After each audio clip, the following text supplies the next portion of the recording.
Hi, I'm Peter Cowan, the Bee Whisperer. Today I want to talk to you about pollen patties, winter patties. What is the difference? How do you use them? When do you use them? Why do you use them? I often hear people confusing pollen patties and winter patties. And so I thought it was important just to get a message out there, because I so often start answering a question that someone's asked me about pollen patties, and I realize in a couple of seconds that they're thinking about, what do I feed during the winter time? Winter patties.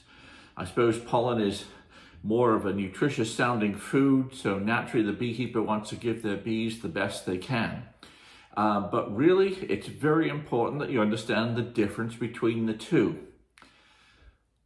Winter patties, or you can class together with sugar, with fondant, with sugar bricks, sugar boards. All of these things are the same thing, basically, just a slightly different form. They are providing sugar to the hive because the bees need that sugar as a fuel. Basically, sugar, which is carbohydrate, acts as the main calorie source for the bees to keep their hive warm and to sustain them alive during the winter time. So basically, you're looking to keep the bees alive during the winter with sugar in one form or another, whether that's winter patties, which have almost all sugar and a few stimulants, that sort of thing, very low protein. Whether it's fondant, which is virtually all sugar, sugar bricks, virtually all sugar, or plain old granulated sugar poured on the frames over a piece of paper. All of these are very similar to the honey that the bees have stored. And all of these are just used if you don't have enough honey in the hive. If you heft the hive and feel the weight is getting low, then they need sugar, not pollen. The sugar will keep going and keep the hive alive over the winter time. What is the protein for? Well, the protein, or the pollen, is a protein source, which is very different. It is the ways the bees produce the royal jelly. So number one, bees feed pollen or pollen substitute, if need be, to young developing larvae as they're growing. Now remember, the larva's first feed is royal jelly. Before it even gets any pollen or pollen substitute, its first feed is royal jelly, which is a high protein secretion from the worker bee's hypopharyngeal gland. In order to produce royal jelly, bees need to eat a lot of protein. So if they need to eat pollen or pollen substitute to help stimulate the production, to give them the proteins in their system to produce lots of royal jelly. Now, the bees that have gone through the winter, these are not particularly young bees, but they've gone into the winters with a lot of food reserves in their body already. And so the very first larvae that are being produced are fed through the bees themselves, having the resources to produce royal jelly, and they've stored some pollen in order to feed the slightly older larvae. So the youngest larvae are fed the royal jelly from within the adult bee's physical body. They're fed stored pollen to help sustain their growth. As they get a little bit bigger, then they go into pupation, then they emerge as young bees themselves. Now, as spring goes on and we get into March, we get into April, now pollen really forms a major part, and that's here in Maine. As we get into March, into April, now pollen forms a major part of, number one, the cue to when to get started producing brood in a big way, but also they need that pollen in order to produce a lot of brood. So, although brood rearing will start to a small extent during February and early parts of March here in Hamden, Maine, it'll be on a relatively modest scale usually, and it's through the reserves and what the bees have stored themselves. As soon as they start finding natural pollen coming in from the first trees, the willows and that sort of thing, then brood rearing really ramps up and everything really starts to accelerate. Now, we can and sometimes do use pollen substitutes in order to give the bees that clue a few weeks early. Now, we have to do that when we know, you have to know what you're doing in order to do that, because when the bees start rearing a lot of brood, they start radically increasing the amount of honey they consume. So they'll go from a couple of pounds of honey a week to more than 5 pounds, 6 pounds, 7 pounds of honey per week. And they will very rapidly use their honey resources. So you have to have a hive that's really full of honey still, or sugar syrup, or what have you in there, to make sure that they have the energy, the fuel, to keep that hive alive during the increased population that they'll have over the next few weeks. Bearing in mind that the natural nectar flow probably around here won't start until May.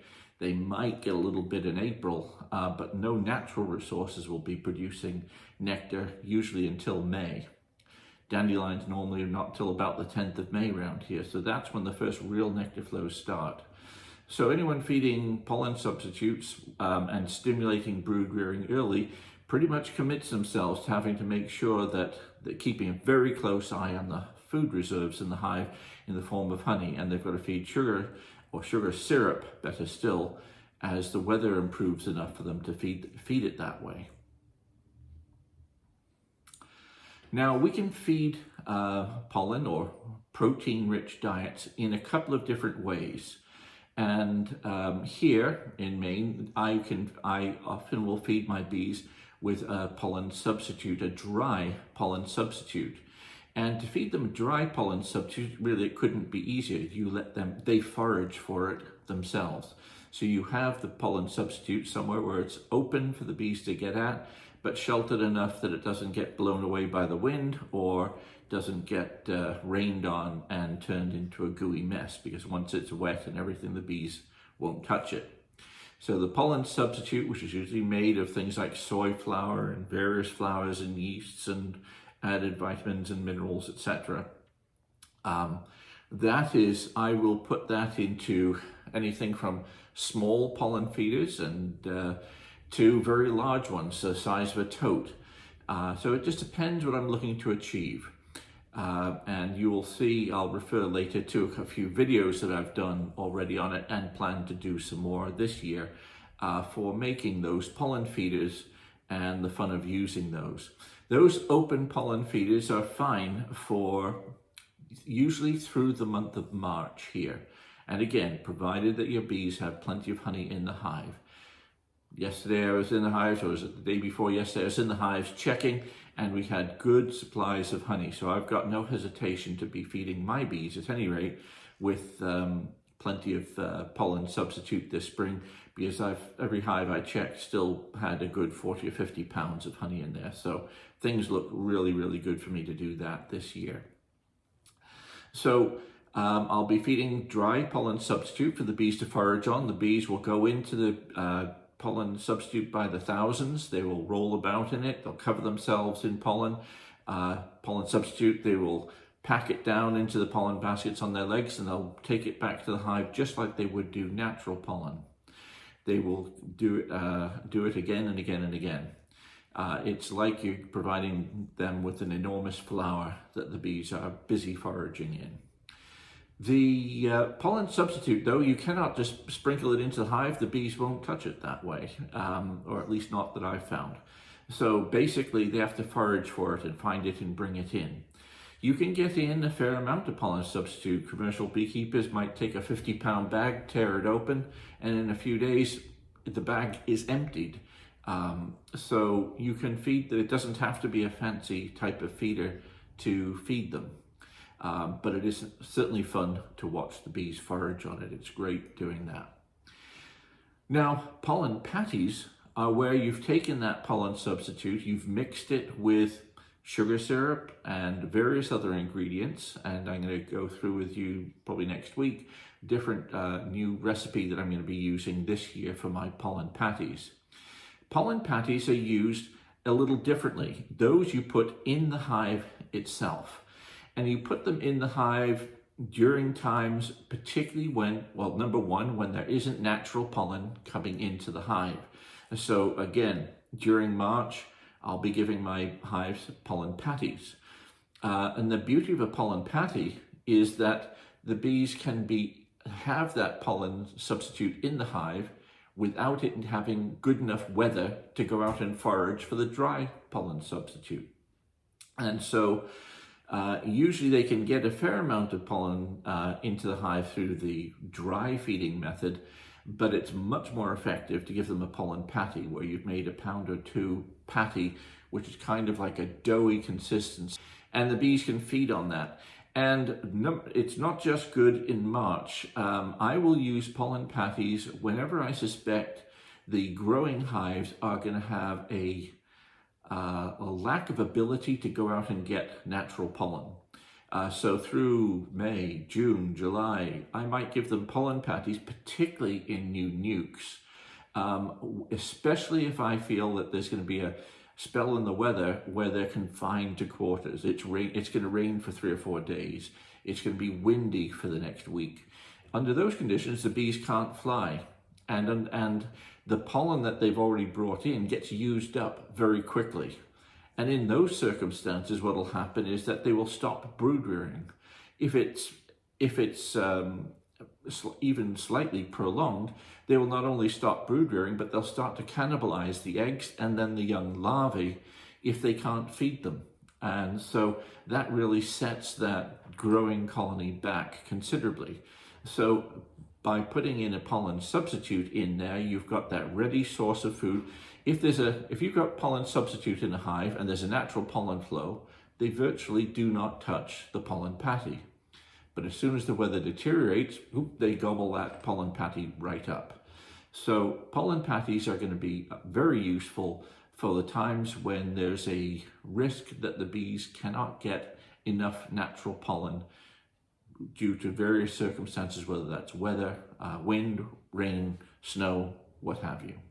So the pollen patties are then their insurance policy. It's your insurance policy to make sure growth continues unchecked, because when growth is stopped, it takes a lot of, it really sets the bees back. Health starts to deteriorate if they've had to hold back brood production.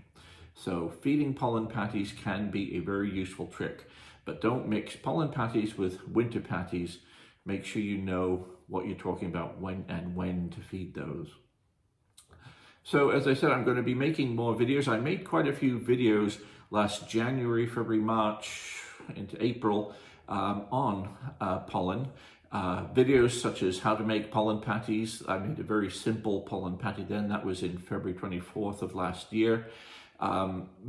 Making winter feeds for my bees. Made that in January 13th of last year. Now I'm going to make pollen patties with a new recipe, so I'll be updating that and giving you a new recipe that I'm trying out this year, and I'll probably get a video out on that next week. So I hope you found that helpful. Don't mix up winter patties and pollen patties, two very different things. I'll give you more information on this as we go through the spring. I'm Peter Cowan, the Bee Whisperer. See you next time.